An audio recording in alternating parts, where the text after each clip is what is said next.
Informative तो आपके मोअज़्ज़ज़ दोस्तों अस्सलाम वालेकुम। नाज़रीन, क्या आप जानते हैं कि हमारी ज़मीन सूरज के गिर्द 30 किलोमीटर पर आवर की रफ्तार से घूमती है और ये स्पीड किसी भी नॉर्मल बुलेट की रफ्तार से 70 टाइम्स ज़्यादा है। और ज़मीन अपने महवर के गिर्द भी 465 किलोमीटर पर सेकंड की रफ्तार से रोटेट करती है। और बावजूद भी हम अर्थ पर स्टेबल कैसे हैं? हत्ता कि होना तो ऐसे चाहिए था कि हमारी ज़मीन पर मौजूद हर चीज़ स्पेस यानी खला में उड़ जाती, लेकिन ऐसा कुछ भी नहीं है। लेकिन यह एक दिक्कत तलब सवाल तो ये पैदा होता है कि आखिर ऐसा होता कैसे है। तो ऐसे ही दिलचस्प सवालात के जवाब आज जानेंगे आप आज की ज़ेरे नज़र वीडियो में। इससे कबल के वीडियो का बाकायदा आगाज़ किया जाए, हस्बे मामूल आपसे गुजारिश की जा रही है कि मेरे इस चैनल द इन्फॉर्मेटिव तराब को सब्सक्राइब करें और साथ लगे बेल के आइकन को लाजमी से प्रेस करें। वीडियो अच्छी लगे तो इसको लाइक और शेयर करना मत भूलें। नाज़रीन ग्राम कदर, जैसा कि इससे कबल जिक्र हो चुका कि आखिर इतने तेज़ रोटेट करते हुए प्लेनेट पर होने के बावजूद हर चीज़ किस तरह अपने में मनो अनस्टेबल है। आखिर कौन सी ऐसी ताकत है जिसने इन्हें जकड़ रखा है और जिसने ज़मीन की हर चीज़ को स्टिल रखा है? तो इसका जवाब है ग्रेविटी। जी हाँ दोस्तों, ग्रेविटी ही वो ताकत है जो इस सारे यूनिवर्स के नज़्म व ज़ब्त की जिम्मेदार है और इसी के बलबूते हमारी कायनात इस कदर स्टेबल है। मिसाल के तौर पर हमारा सूरज जो हमारी ज़मीन से 13 लाख गुना बड़ा है, उसकी पावर ऑफ ग्रेविटी इस कदर ज़्यादा है कि वो पूरे सोलर सिस्टम को अट्रैक्ट करता है और सोलर सिस्टम के निज़ाम को मानो कायम रखे हुए है। हत्ता कि स्टार और गैलेक्सीज का वजूद भी इसी पावर ऑफ ग्रेविटी की वजह से वजूद में आया और अप्रॉक्सीमेट हर कहकशां के मिड में एक ब्लैक होल अपना वजूद रखता है, जिसकी वजह से सारी गैलेक्सी इसके गिर्द रोटेट करती है। जैसा हमारी गैलेक्सी द मिल्की वे के सेंटर में भी सैजिटेरियस ए नामी ब्लैक होल अपना वजूद रखता है, जो 500 अरब से ज़्यादा सितारों वाली इस कहकशां को अपनी ग्रेविटेशनल फोर्स की वजह से अपने गिर्द रोटेट करने पर मजबूर करता है।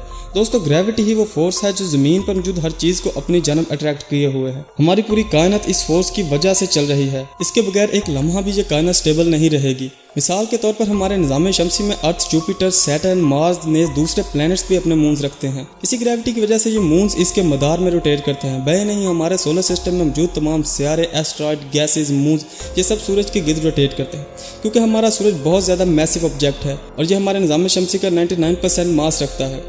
दोस्तों, यहाँ मैं एक बात आप पर वाज़ा करता चलूँ कि जिस ऑब्जेक्ट में मास जितना ज़्यादा होगा यानी वो जितना ज़्यादा मैसिव होगा, उसकी ग्रेविटेशनल फोर्स उस कदर ही ज़्यादा होगी। और अगर हम बिल्कुल आसान अल्फाज में ग्रेविटी की तारीफ़ करना चाहें तो हम कह सकते हैं कि ग्रेविटी एक ऐसी फोर्स है जो कायनात में मौजूद दो ऑब्जेक्ट्स को एक दूसरे की जानब अट्रैक्ट करती है। इसे उर्दू में कशिश सकल भी कहा जाता है, लेकिन दर हकीकत ये फोर्स किस तरह काम करती है, इस चीज़ को बयान करने से इंसानी अकल को अपना ज़ख़ीरा अल्फाज में हदूद लगने लगता है। नाज़रीन ग्रामी, इस अजीम फोर्स की खोज का सेहरा सर आइज़ैक न्यूटन के सर है, जिन्होंने 17वीं सदी ईस्वी में अपने सर पर सेब गिरने की वजह से इस पर तहकीक शुरू कर दी और फिर यूं दरियाफ्त हुई फोर्स ऑफ ग्रेविटी। लेकिन प्यारे दोस्तों, क्या आप जानते हैं कि आज से 1444 बरस कबल कुरान मजीद फुरकान हमीद में इस फोर्स का तज़किरा आया है। यानी 17वीं सदी में जब लोग फ़कत चांद और सूरज तक महदूद थे। ये बात वाकई में अकल को वर्ताए हैरत में डाल देती है कि कुरान करीम में आज से 1444 बरस कबल इस फोर्स का तज़किरा आया है। जैसे कि सूरह मुरसलात आयत 25 से 27 में अरशाद रब्बुल अरबाब होता है, क्या हमने ज़मीन को समेटने वाली नहीं बनाया, यानी जिंदा और मुर्दों को, और तुमको मीठा पानी नहीं पिलाया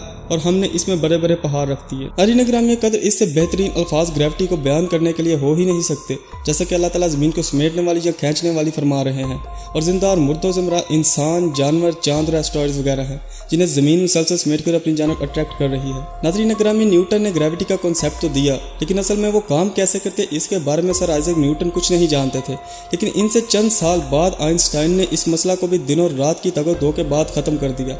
आइंस्टाइन ने बताया कि हमारी खला को बेंड किया जा सकता है, लेकिन जिस ऑब्जेक्ट का मास जितना ज़्यादा होगा यानी वो जितना ज़्यादा मैसिव होगा, वो स्पेस में उस कदर बड़ा कर्व पैदा करेगा। और जब कोई भी ऑब्जेक्ट इस कर्व के ज़ेरे असर आता है तो वो इस मैसिव ऑब्जेक्ट के गिर्द रिवॉल्व करना शुरू कर देता है।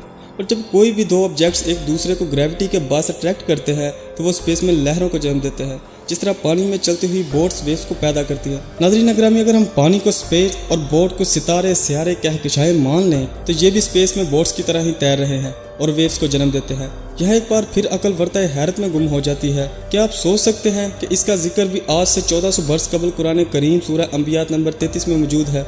हमने सूरज और चांद को पैदा किया, हम ही दिन और रात के पैदा करने वाले हैं और ये सब अपने मदार में तैर रहे हैं। दोस्तों, अगर ग्रेविटी 5 मिनट के लिए भी ज़मीन से ख़त्म हो जाए तो सारी दुनिया लम्हा भर में ही ख़त्म हो जाएगी। ये थी हमारी आज की छोटी सी इल्मी कोशिश। वीडियो अच्छी लगे तो इसको लाइक और शेयर करें और चैनल को लाजमी से सब्सक्राइब करें। हम मिलेंगे इसी तरह की एक और इन्फॉर्मेटिव वीडियो के साथ। तब तक के लिए अपना बहुत ज़्यादा ख्याल रखिए। खुदा हाफिज़, वस्सलाम, फ़ी अमान अल्लाह।